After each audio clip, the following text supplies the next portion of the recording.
Chapter 30. The Kurtz lifted, up through the atmosphere to where Arona's dish would be aimed. The dark earth fell away.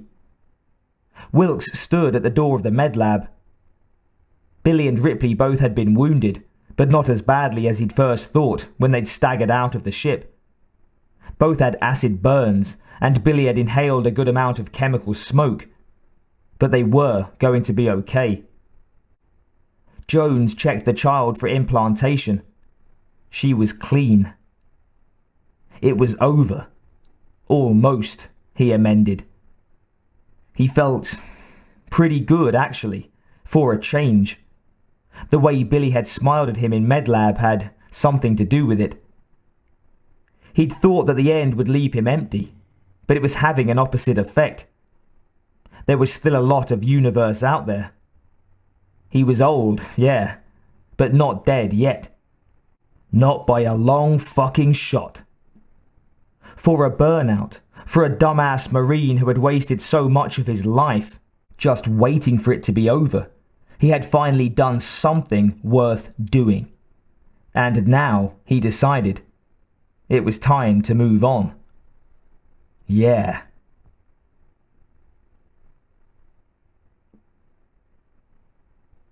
Billie lay in her cot and felt sleepy and warm. Whatever Jones had given her was doing her a world of good. Amy and her father had just left for the dining hall, hands linked. They'd sat on the exam table next to her for an hour, exchanged stories, paused now and then for pats and hugs. Amy cried through much of it. The emotional wounds would be slow to heal. Billie knew. But she would be there to help. Billie felt a sense of peace that she had never felt before. The hiding was over. She had set out with the others little more than a scared child herself, had faced fears that had plagued her entire life, and had survived. No, better. They had survived. Ripley, Wilks, Amy, and her father, the rest. Now they could move on. To what, she didn't know. And as she felt consciousness slip away, she found she didn't care. There was love in her. For Amy, for David. Hard to think of him that way and not as Wilks. But she could get used to it. Things were okay. Billie slept.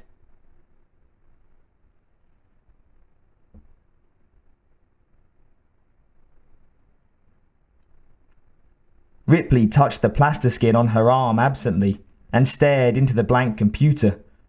She sat in front of the controls, Tully, Wilks, and McQuaid nearby.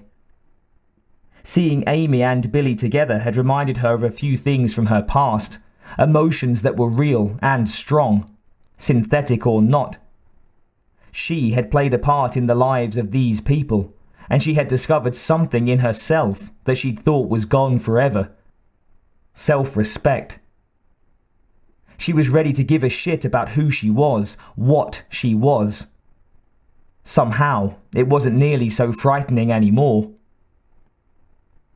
"Whenever you're ready," Tully said. Ripley put her fingers on the keys. A sudden rush of energy flowed through her. What word could she type in? What word would tell the story the best? It didn't matter, of course. Any four-letter command on the right frequency would send the signal that began the countdown, the pulse that would start the clock running. But it felt important anyway, some symbolic gesture of the finality. After a moment, she tapped in the word, life, and looked at it for a few seconds.